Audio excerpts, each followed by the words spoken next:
Higit sa 100 bahay ang nasunog sa Barangay Culiat sa Quezon City kanina. Mabilis kumalat ang apoy, kaya marami sa mga nasunugan walang naisalba.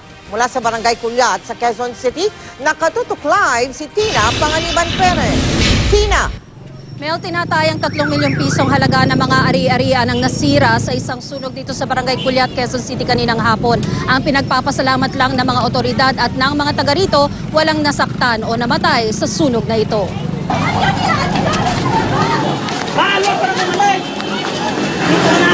Nagtatakbuhan sa kalsadang ilang nakatira sa Balud, Congressional Avenue Extension, Barangay Culiat, Quezon City.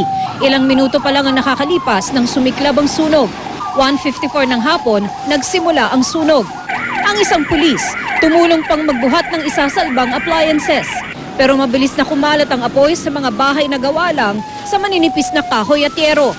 Ang langit, binalot ng napakaitim na usok.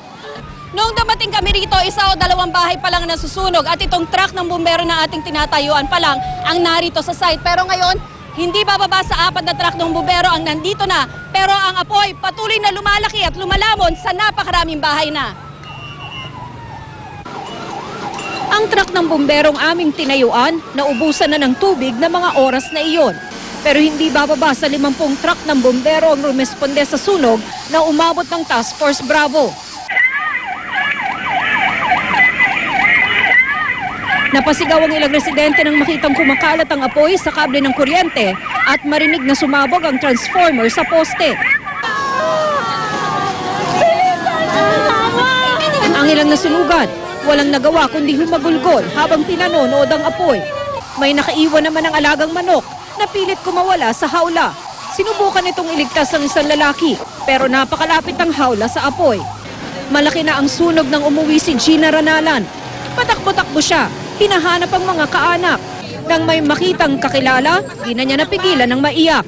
Ma'am, lahat naman po kayo nakalabas? Lahat po kayo nakalabas? Opo, wala na po kami nabitbit.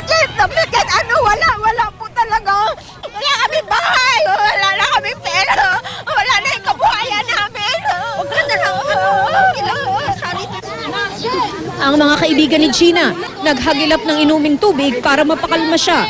Ayon sa BFP, nagsimula raw ang sunog sa paupaang bahay ni Arsenio Sumagang. 100 bahay ang nasunog at 200 pamilya ang nawalan ng tirahan. Idineklarang fire out na ng 3:50 ng hapon at electrical short circuit Mel ang sinasabing pinagmulan ng sunog. Ang covered court sa Puro 4, malapit lang sa pinangyarihan ng sunog, ang nagsisilbing evacuation center ngayon ng mga nasunugan. Hindi alam ng mga pamilyang biktima ng sunog kung gaano sila kabilis makakabangon, lalo pat magpapasko na. Mel? Maraming salamat sa iyo, Tina Panganiban Perez.